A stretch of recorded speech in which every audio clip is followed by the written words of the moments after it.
1+1 is 2, right? It's simple maths. And आपने ये भी सुना होगा कि 1 और 1 11 भी होते होंगे। मगर कभी आपने कंप्यूटर को ऐसा करते हुए देखा है? ये सब डेटा टाइप का कमाल है। हेलो फ्रेंड्स, इस वीडियो में हम डेटा टाइप के बारे में डिटेल में समझेंगे। वैसे डेटा टाइप किसी भी प्रोग्रामिंग लैंग्वेज में एक बहुत ही इंपॉर्टेंट पार्ट होता है। अगर मैं कहूँ कि डेटा टाइप प्रोग्रामिंग लैंग्वेज की बैकबोन होती है, तो बिल्कुल भी गलत नहीं होगा। क्योंकि आप चाहे कोई भी प्रोग्रामिंग लैंग्वेज देख लो, आपको डेटा टाइप तो मिल ही जाएंगे। वैसे डेटा टाइप बहुत ही सिंपल कंसेप्ट है, एंड इस वीडियो में मैं इसको और भी सिंपल करके एक्सप्लेन करूँगा। इस वीडियो में हम वह सारे डेटा टाइप के बारे में समझेंगे जो सारी प्रोग्रामिंग लैंग्वेज में कॉमन होते हैं। कुछ प्रोग्रामिंग लैंग्वेज में लैंग्वेज स्पेसिफिक डेटा टाइप भी होते हैं, जैसे कि पाइथन में हमें लिस्ट, डिक्शनरी, सेट जैसे डेटा टाइप देखने को मिलते हैं। मगर ये किसी और दिन किसी और वीडियो में देखेंगे, क्योंकि ये कोई लैंग्वेज स्पेसिफिक वीडियो नहीं है। इस वीडियो में हम डेटा टाइप के कंसेप्ट को डिटेल में समझेंगे। आपको अगर कोई लैंग्वेज स्पेसिफिक डेटा टाइप समझना हो, तो आपको ये बेसिक कंसेप्ट आना ज़रूरी है, क्योंकि कोई भी लैंग्वेज स्पेसिफिक डेटा टाइप इन्हीं बेसिक डेटा टाइप के कंसेप्ट पर आधारित होता है। इस वीडियो में हम देखेंगे कि डेटा टाइप क्या होता है, हमें डेटा टाइप क्यों यूज़ करना पड़ता है, हमारे पास कौन कौन से डेटा टाइप है, इन कब कौन सा डेटा टाइप यूज़ करना है, वो सब डिटेल में देखेंगे। तो चलिए शुरू करते हैं कोडिंग की बातें मोरपंख कोड के साथ बिना टाइम गवाए। सबसे पहले देखते हैं कि डेटा टाइप होता क्या है और हमें डेटा टाइप की ज़रूरत क्यों पड़ती है। क्या आप मुझे बता सकते हैं कि ये किस टाइप का डेटा है? ये एक नंबर है, राइट? मगर यही नंबर मैं कंप्यूटर को दूं तो उसको पता नहीं चलेगा कि ये एक नंबर है। अगर मैं कंप्यूटर को कहूँगा कि ये एक नंबर है, तो वो इसको एक नंबर मान लेगा। और अगर मैं कंप्यूटर को ये कहूँगा कि ये एक वर्ड है, तो वो इसको एक वर्ड की तरह यूज़ करेगा। हमें हर बार कंप्यूटर को ये बताना पड़ता है कि किस तरह का डेटा है एंड किसी डेटा को किस तरह से यूज़ करना है। इसलिए हमें डेटा टाइप की ज़रूरत पड़ती है। बस ये सिंपल सा फंडा है डेटा टाइप को यूज़ करने के पीछे, ताकि कंप्यूटर को पता चल सके कि कौन से डेटा को किस तरह से यूज़ करना है। मैं आपको टेक्निकल वर्ड सुनाकर इसको कॉम्प्लिकेटेड नहीं करना चाहता।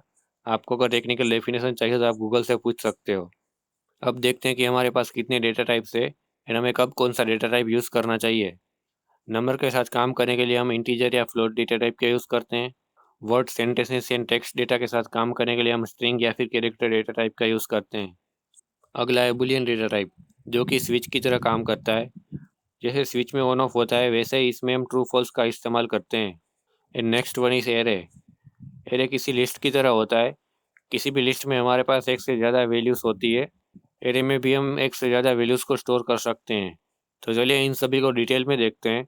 तो सबसे पहले है इंटीजर एंड फ्लोट। किसी भी प्रोग्रामिंग लैंग्वेज में हमें जब भी कोई नंबर के साथ काम करना हो, तो हम इंटीजर या फिर फ्लोट डेटा टाइप का इस्तेमाल करते हैं। जब भी नंबर के साथ कोई ऑपरेशन परफॉर्म करना हो या फिर यूज़र के पास से कोई नंबर इनपुट में लेना हो, तो हम इंटीजर डेटा टाइप का इस्तेमाल करते हैं।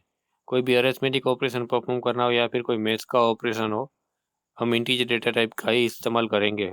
मगर इंटीजर डेटा टाइप की एक लिमिटेशन भी है कि ये डेसिमल नंबर के साथ काम नहीं कर सकते। डेसिमल नंबर्स के साथ काम करने के लिए हम फ्लोट डेटा टाइप का इस्तेमाल करते हैं। कोई भी कॉम्प्लिकेटेड अरिथमेटिक ऑपरेशन परफॉर्म करना हो या फिर कोई मैथ्स का इक्वेशन सोल्व करना हो, अगर हमें डेसिमल नंबर्स में आउटपुट चाहिए तो हम फ्लोट डेटा टाइप का ही इस्तेमाल करेंगे।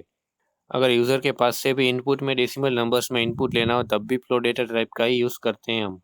अगर आंसर में डेसिमल नंबर्स इंपॉर्टेंट ना हो एंड एक्यूरेट आउटपुट चाहिए, तो हम इंटीजर डेटा टाइप का इस्तेमाल करेंगे, क्योंकि असल में इंटीजर फ्लोट की कंपैरिजन में ज़्यादा एक्यूरेट आउटपुट देता है।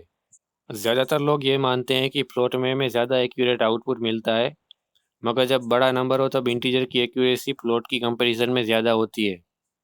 ये सारे डेटा टाइप के एग्जांपल्स हम अगली वीडियो में पाइथन प्रोग्रामिंग के साथ डिटेल में देखेंगे। तो अगर अभी तक आपने चैनल को सब्सक्राइब नहीं किया तो जल्दी से सब्सक्राइब करके नोटिफिकेशन ऑन कर लो, ताकि जैसे ही मैं वीडियो अपलोड करूँ आपको नोटिफिकेशन मिल जाए।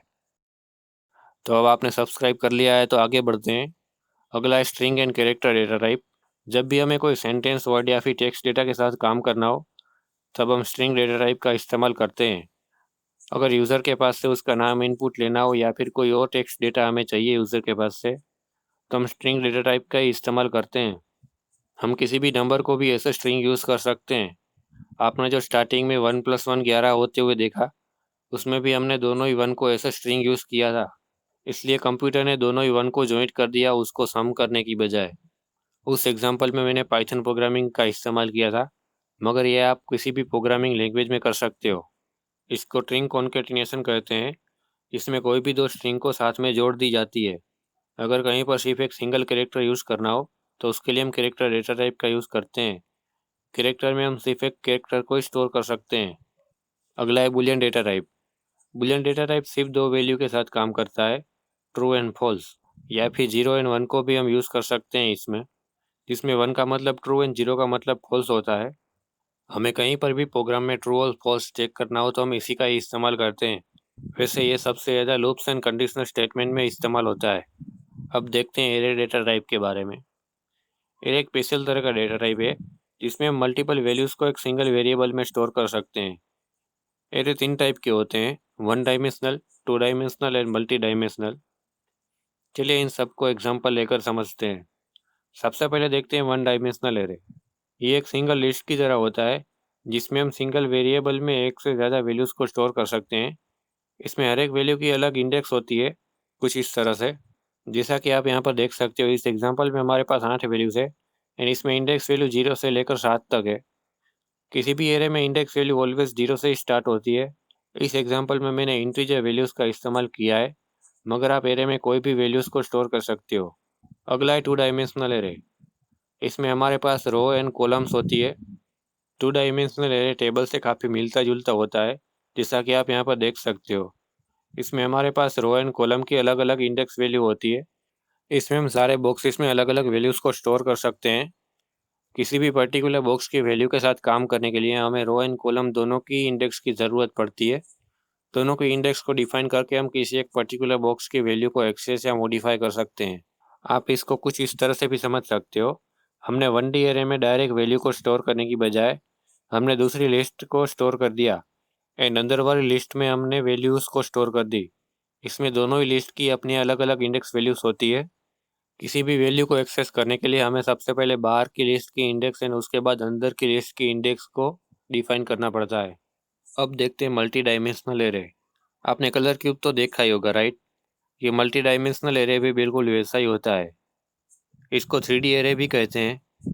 इसमें हमारे पास तीनों डायमेंशन की अलग-अलग इंडेक्स वैल्यू होती है एंड किसी भी पर्टिकुलर लोकेशन की वैल्यू को एक्सेस या मॉडिफाई करने के लिए हमें तीनों की इंडेक्स को डिफाइन करना पड़ता है। आई नो ये आपके लिए थोड़ा कॉम्प्लिकेटेड हो रहा है, मगर ज़्यादातर 1D एरे या फिर 2D एरे का ही इस्तेमाल होता है। 3D एरे बहुत ही कम जगहों पर इस्तेमाल होता है, मगर ये 3D एरे क्या होता है ये आपको पता होना ज़रूरी है। तो बस ये सिंपल सा फंडा है डेटा टाइप का। अगर नंबर के साथ काम करना हो तो हम इंटीजर या फिर फ्लोट का यूज़ करेंगे एंड कोई टेक्स्ट वैल्यू के साथ काम करना हो तो कैरेक्टर या फिर स्ट्रिंग डेटा टाइप का यूज़ करते हैं हम। तो इस वीडियो में बस इतना ही। अगली वीडियो में हम इन सभी के एग्जाम्पल देखेंगे पाइथन प्रोग्रामिंग के साथ। एंड अगर वीडियो पसंद आया तो इसको लाइक करें, शेयर करें एंड आपका कोई सवाल हो तो आप कमेंट में मुझसे पूछ सकते हो। तो इस वीडियो में बस इतना ही। Thank you for watching. Have a nice day.